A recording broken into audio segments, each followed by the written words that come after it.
you had before you go, there was something uh that I wasn't going to ask you about, but in light of what you shared about your experience with your prison ministry as an ordained minister, as I understand it.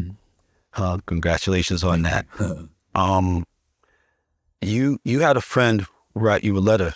He was in prison, In and he jail. told you Jail. Yeah. that he was thinking about killing himself. Yeah. Hmm. And 3 days after you got that letter, he did kill himself. Yeah. Uh, how much of an impact on your ultimately coming to where you've come to as an ordained minister teaching inside prisons, do you think that that experience had on your on that decision? 100%. I think it was the most influential because he, like, I feel like if I knew what I knew now, like the lessons that I learned, the analogies that, like, getting to people's core of the heart, the core issue of this depression that he was feeling, of this loneliness, of this self trust he had built up, I think I could have saved him, honestly. And that's something I always regret. I don't tell people, I don't share that, but and that's why I push forward constantly this message of sanctification, of not trusting our thoughts, you know what I mean, all the time, because it could be wrong. There's a lot of intrusive and destructive thoughts that we have that aren't ours. They're very foreign. But, That's right. my friend who, hung himself, he, you know, he was always a happy kid. It was crazy. Like, when I would have never thought of all people, he would do that. And my homies who know him would attest to this, who watch this, they know what's up. Like, he was a very known person in LA, and rest his soul, but he was always happy. He was always a solid individual, loved everybody. He taught me how to make my first French toast. Like, he was just a Oh, big no. bro type of vibe, like a nurturer. But this man killed himself, and it always makes me sad because it's like, what happened? And even till this day, a lot of people don't know, but I understand what happened, knowing what I know now, understanding Mm. that he was isolated, understanding that when you're alone, right? I would have explained to him, like, there's a lot of people I meet now in prison who come up to me and go, Johnny, I have suicidal thoughts. I feel like I have nowhere to go. I want to talk to you about. They'll pull me to the side, and I'll give them like the anecdote. I said, let's think about when you have suicidal thoughts. And they go, okay. And I say, it's usually when you're alone. And they're like, oh, that's true. I said, when you're isolated, when you're laying on your bunk at night, your cellie's knocked out and you're in your thoughts. You might have did your upside down push-ups. You might have did your calisthenics burpees and all that. Your body is physically tired, but your mind starts to race. You can't go to sleep, right? So I start explaining this. And then I tell them, you know, if you think about it, you know, it starts with a very small thought. Oh, I'm lonely. And then from I'm lonely turns into, what am I doing with my life?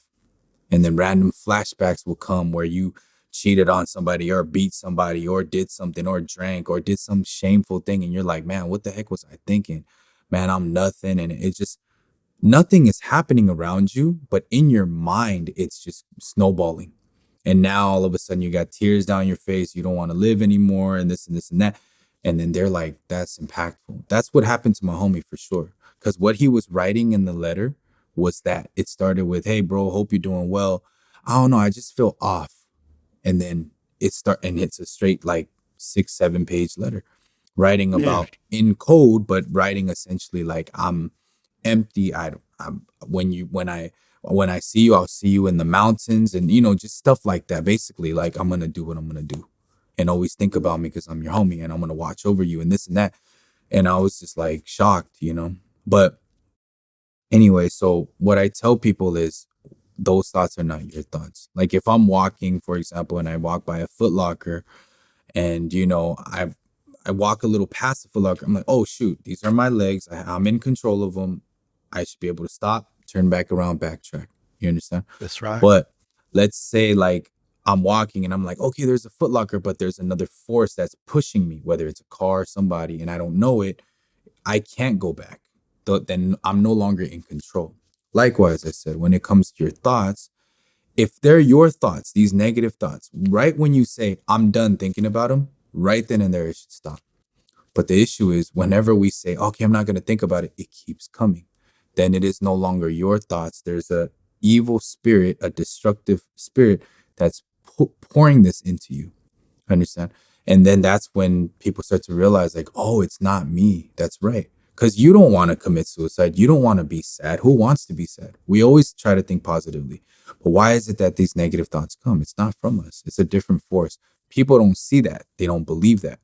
But that's something that when I teach to these prisoners, they come up to me after this lesson all the time. I talk about the intrusive, destructive thoughts. They shake my hand and they're like, Johnny, I literally deal with that almost every day. And no one has ever laced me down in that way where it's like, it's not mine. And I give them the tools to kind of fight that. When it comes, let's say you're lonely, I tell them, think about, are you really lonely? Yeah, you're in prison, it's lonely. But even in prison, you're around people who you can, speak to. You have letters you can write, you have phone time. Some people got cell phones in there illegally, but they got them. You can call anybody. Maybe physically you are, but if you think about all the positive, just think a little deeper, you're not a lonely person. People are still sending you packages. They're still out there waiting for you. People love you. When you think about this stuff compared to that little thought, I'm lonely, you're able to overcome that. And then people are like, oh, you're right, Johnny, you're right. So because we're not deep thinkers, that's the problem. We think we're deep thinkers, but we're overthinkers. There's a difference. Deep thinking is empathetic at its core. You're Right. always hopeful when you think deeply. Oh, that's where I'm okay. Now, next time I got this. And it gives you hope because you can move different now. Overthinking is always negative at the core. When you're sitting there and you're like, I'm lonely, man, I'm so stupid. Yeah, I'm dumb. I'm not going to try this again. I'm not going to do this ever again. When you start doing that, it starts to snowball. So let's shift from overthinking to deep thinking. And then people just change, bro. These inmates are changing. They come to our classes. They really change from the inside out. I'm not giving them money. I'm not sending them books. I'm not sneaking in stuff for them. What I give them is hope inside of their heart to cast out the despair that they're feeling. That is an awesome, awesome gift to be giving and to have received. Amen. All right. Bless upon you, man. Blessings upon you, brother. For real, for real. Thank you for everything you do. Thank you for your participation here today and everything that you've given. And keep doing what you do, man. Thank you. And bro. I'm definitely going to connect with you. Yeah. For sure, for sure. Got a lot of things that we can impact together for sure. Let's do it. All right. I'm looking forward to it, man. For sure. Thank you. And that was an excellent, excellent interview, Johnny Chang. Thank you. Thank you, man. And Glad TV. Appreciate you. Shut up. Peace.